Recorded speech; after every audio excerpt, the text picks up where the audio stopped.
Welcome back to the podcast. I am your host, Jada Peck, and I am here with such an amazing guest today named Camille Cooksey. And we're talking about the things corporate life and business ownership come with. And she is amazingly doing them both and doing them so well. So wanted to welcome Camille Cooksey to the podcast today. Absolutely. Such a pleasure. Let's start by giving everyone just maybe like a quick intro. Tell us about your current corporate role and your business. I'm from Little Rock, Arkansas. I'm here currently in Dallas. Been in corporate America for at least the last 18 years. In sales, in the sales tech role. Currently, I lead a sales tech team, about 10 people. And I also have a beauty company called Camille Cosmetics. That's amazing. Now you're not just doing it all, you're doing it all and a little extra. I love that. I think it comes back from, this is generations of things. My mom had a job. She was working for an electric company and she started her janitorial service as she was working at this electric company. Probably 35, 40 years ago. And so I think it just comes from work ethic and I enjoy what I do. So just seeing my mom do that. And then I have my corporate job, but I wanted to do something that I love. I love my job, yes, but my hobbies and the things I love, I want to turn it into something that really fulfills me. When I leave corporate, I can go to something that I enjoy, which is beauty and fashion. Yeah. I love how you pointed that out. Something you wanted to go to that's more purpose and passion based, because not a lot of people find that. And not a lot of people know to go on that instinct. Yeah, that's amazing. I think it's so important. Even when I meet with people and I mentor girls, anyone that comes to me, I always say, yes, it's great working for corporate because they allow you to learn really good structure and business acumen that you can incorporate in a business that you want to do. I always say, find something that you love and create a business out of it. Oh, and I love that, how you're mentoring girls. That stood out to me. It's always been there. I think, again, just seeing my mom and how she worked so hard and created a company, a janitorial service, and it was very successful. And to this day, and she's turning 80 next year. She's 79. She still does her janitorial service to this day. And I love that. Just seeing that and her grit and hustle, and that has always influenced me to become an entrepreneur and just have something of my own. I think it's important, especially during this day and time.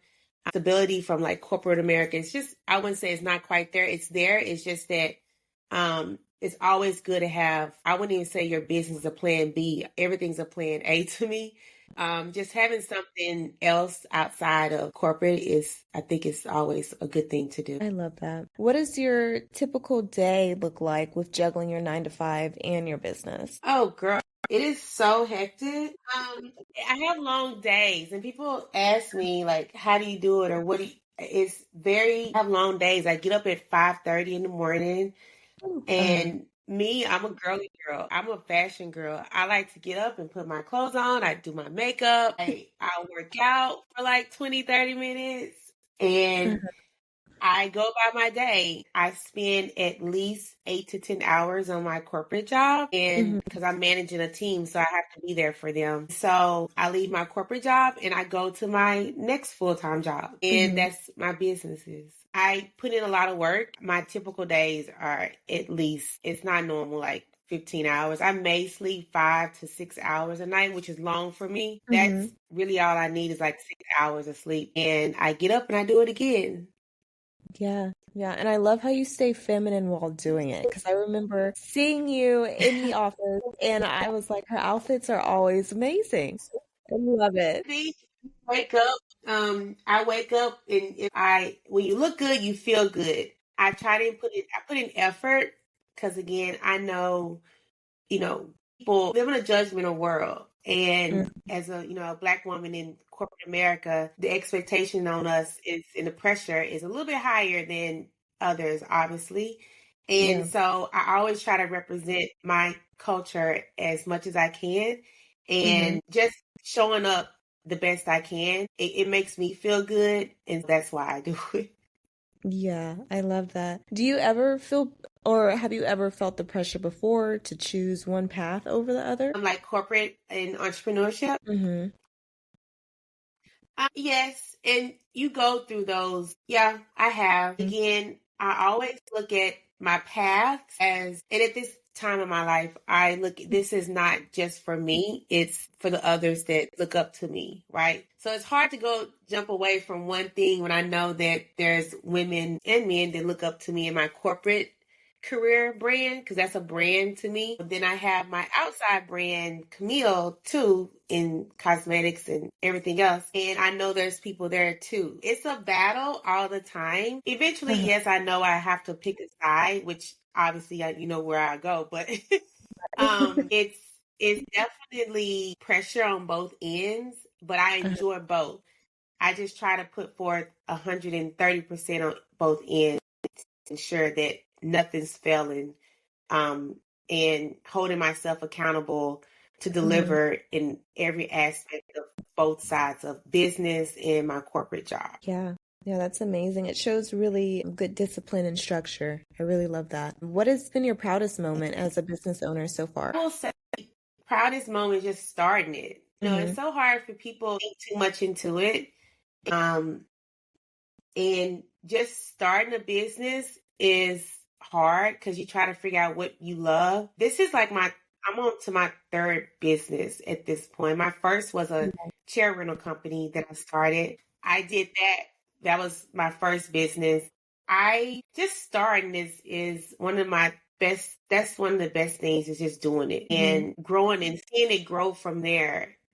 Watching my customers, I wouldn't say my customers, they're like my friend, and Hmm. they enjoy the products and seeing how much they love everything that we Hmm. create. So it's always been a pleasure, and that's success to me. I don't count it, I don't do it by money. Money will come if you do something that you love, but I know just satisfying like our customers and making sure that they happy, that's always been such a grateful thing for me. That's amazing. Have there ever been any hard mindset shifts you had to make to thrive in both spaces? Definitely. It has been, even in corporate right now, the pressure of just in the world we live in right now is very hard. Keeping up with sales quotas and, it's just a lot of pressure right now in corporate America.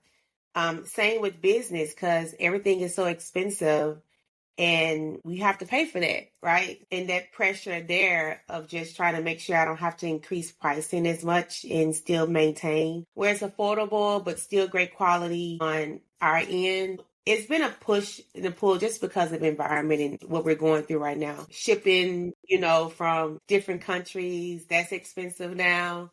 Hmm. Trying to incorporate all those expenses, that's been a lot. That's one of the main hurdles that I'm trying to get through kind of right now.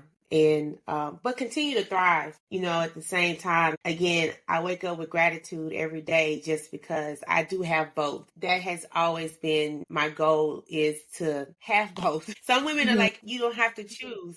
I just feel like you can still be successful in both.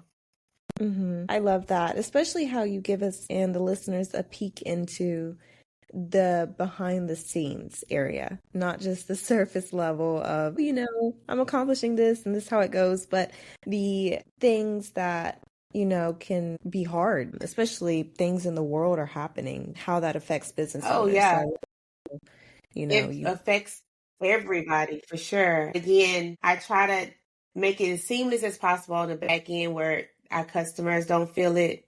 Um, we continue to thrive. Even just Camille Cosmetics and continue to do that, and then shops on your bees. I have a great Mhm. business partner, so I'm really excited about the future and what we have to hold. So, and what's to I love, come. I'm excited. I love that. So what advice would you give to a woman who wants to start something but feels maybe like her job may be in the way? I always say it's a mindset, right? And it's true when they say you're a product of your environment. You have to be around people that really can help you thrive and keep you uplifted. you never have to be alone in making decisions. I have a really good environment around me. I have really good support system. A lot Mm-hmm. of women don't have that, and I get that. However, don't be afraid to reach out to someone that you may look up to, or a mentor, or even someone that's in an area that you want to maybe get into, a business, reaching out and just asking questions, maybe see if that's something you want to do. And then I always say, when people meet me, I say, go write down the things that you love, like a book, and just write down the things that you love. And some of those top things, how can you convert that into a business where you'll enjoy it and it will thrive from there? Set out time. Like, you got to have time management, and you really have things that you think you can do. My weekends consist of me working most of the time. Yes, I may want to go out. I'll go out and have dinner. I put a time stamp on a lot of things. I try to go out early. My dinners are like 5 o'clock. 6 o'clock, I'm back home by 9, 10, and I'm going on doing things for my business. And then Saturdays, I'll do things with my business, or Sundays, do my church, then do things with my business, because that's something I enjoy. It's not like a job for me. It's something I enjoy doing. So, always, I just say, start it, research it, don't think too much into it, and just start it. You can start anything with social media. You have TikTok, you got all these different platforms now that you can deliver your message and deliver products to. It's never, there's no cap on anything that you can do at this moment. So it's always just start it, and don't let your day things that you do during the day kind of distract that. Continue to do what you do during the day and do 130% of that. But you can maneuver it off and just start doing something. We have plenty of time. Plenty of time. Yeah. Yeah, I love that. And I think so many women need to hear that it's okay to want both and it's okay to do both. Yes, So I agree. I mean, when I get tired, I know what to do. I just enjoy what I do at the moment. And I say tomorrow may be different. Next week may be different. But at the moment, it's been a thrive for me, and I've been grateful and very blessed throughout my corporate career to be able to provide for not only myself, but to provide for my family. It's been such a blessing, and I appreciate that. Yeah, that's amazing. Well, this was such a powerful conversation, and thank you so much for giving us all these tips and gems. I'm sure the listeners are really going to appreciate this. Where can people connect with you or learn more about your business? So my business names is on Instagram. It's at Shop Camille Cosmetics. And second business is at Shop Sonia Bees Boutique. Okay, amazing. So guys, make sure you go and follow Camille. And if you're listening and juggling both worlds, just know it's possible and you're not alone. But that is it for today's episode. Don't forget to follow, share, and send this to someone who needs to hear it. See you next time, and stay pretty and unfiltered.